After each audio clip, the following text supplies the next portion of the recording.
किसी रासायनिक अभिक्रिया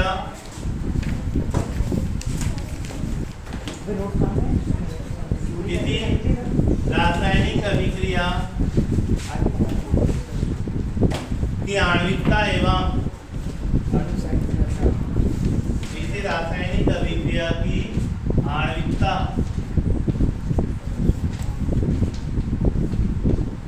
एवं अभिक्रिया की कोटि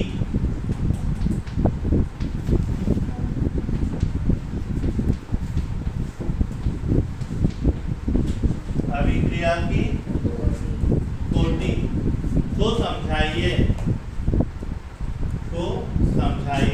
ठीक है।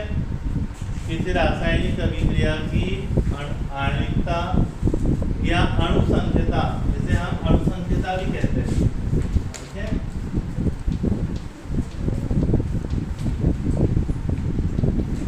एवं अभिक्रिया की कोटि को समझाइए, है ना। सिंगल भी आ सकती है, सीधा आ सकता है आपको कि किसी रासायनिक अभिक्रिया की आणविकता को समझाइए या किसी रासायनिक अभिक्रिया की अभिक्रिया कोटि को समझाइए, ठीक है। और दोनों ही बहुत सरल है। यहाँ देखिए क्या आ रहा है, अणुसंख्यता शब्द आ रहा है। क्या आ रहा है? अणुसंख्यता, है ना। अणुसंख्यता मतलब क्या हुआ? अणुओं की संख्या, यही होगा। तो किसी रासायनिक अभिक्रिया में जो प्रारंभिक अभिक्रिया होती है उससे अभिक्रिया प्रारंभिक अभिक्रिया या वेग निर्धारक अभिक्रिया, ठीक है। किसी रासायनिक अभिक्रिया के वेग का आप क्या कर रहे हैं? निर्धारण कर रहे हैं। तो वेग निर्धारण करने के लिए हम जिस अभिक्रिया को उपयोग करते हैं उस अभिक्रिया में जितने अणु भाग लेते हैं उसकी संख्या को हम क्या बोलते हैं? आणविकता या अणुसंख्यता कहते हैं। आया समझ में? किसी प्रारंभिक अभिक्रिया के लिए या किसी रासायनिक अभिक्रिया की प्रारंभिक अभिक्रिया में भाग लेने वाले अणुओं की संख्या को क्या बोलते हैं? हम आणविकता कहते हैं। आया समझ में? आणविकता जो है ये इसका मान शून्य नहीं होएगा कभी भी, ठीक है। आणविकता का मान कभी भी शून्य नहीं होएगा। क्यों नहीं होएगा शून्य? क्योंकि उसमें अणु भाग ले रहे हैं, है ना। या तो एक अणु भाग लेगा या दो अणु भाग लेंगे या तीन अणु भाग लेंगे ना। तो आणविकता का मान कभी भी शून्य नहीं होता। इसका मान जो होता है 1, 2 या 3 होता है, ठीक है।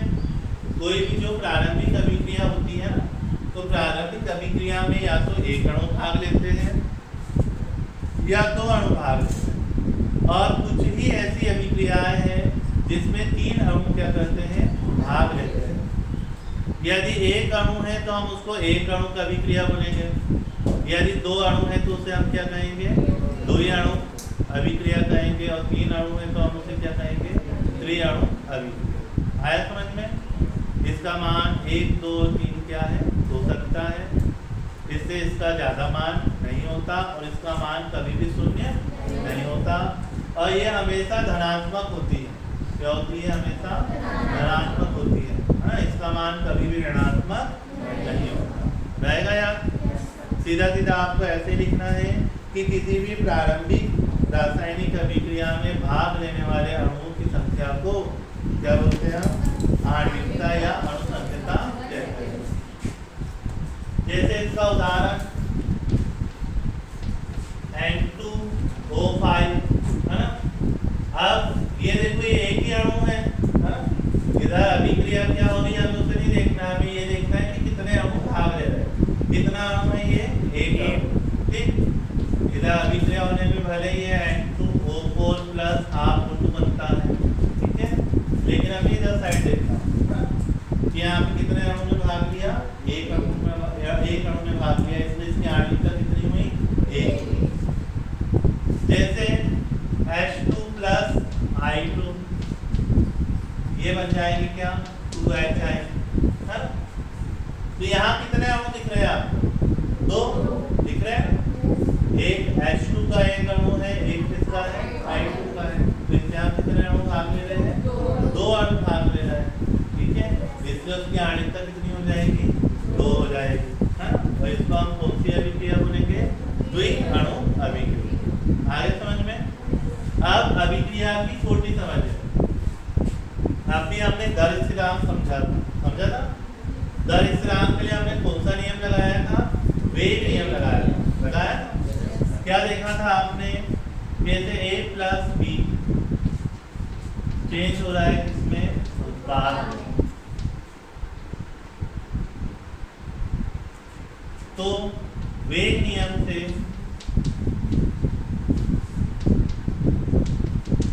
अभिक्रिया की जो दर आई थी ये किसके बराबर आई थी? k इंटू a की पावर m इंटू b की पावर n, है ना?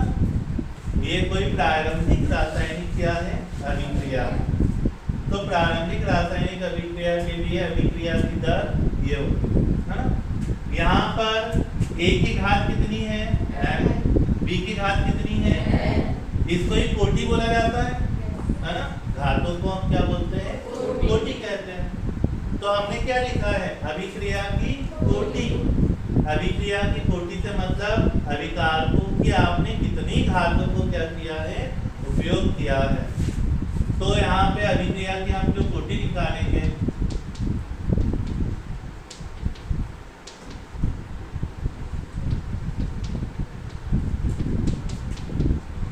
तो अभिक्रिया की कोटि क्या आएगी? यहाँ पे m प्लस n। क्या आएगी? m plus n। ठीक है। क्या हुई इसकी परिभाषा? कि किसी रासायनिक अभिक्रिया के लिए वेग नियम में, वेग नियम दिया था ना? किसी रासायनिक अभिक्रिया के लिए वेग नियम में प्रयुक्त अभिकारकों की सांद्रता की घातांक, घाती है, अभिकारकों की क्या है? ये सांद्रता है ना? अभिकारक A और B हुए, सांद्रता मतलब हमने जो कोष्ठक लगाया, ठीक है?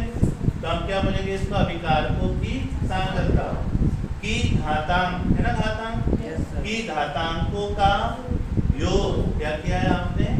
योग। तो उनकी घातांकों का योग रासायनिक अभिक्रिया की कोटि कहलाता है। आया समझ में सभी को? ऐसे ही लिखना है कि किसी रासायनिक अभिक्रिया के लिए वेग नियम में प्रयुक्त अभिकारकों की सांद्रता की घातांकों का योग रासायनिक अभिक्रिया की कोटि कहलाता है। और इसमें सीधा सीधा लिखना है कि किसी रासायनिक अभिक्रिया के लिए या किसी प्रारंभिक रासायनिक अभिक्रिया में भाग लेने वाले अणुओं की संख्या को हम क्या बोलते हैं? आणविकता कहते हैं। आया सबको समझ में? कुछ कंफ्यूजन हो जाएगा यार? तो लिखिए चलो।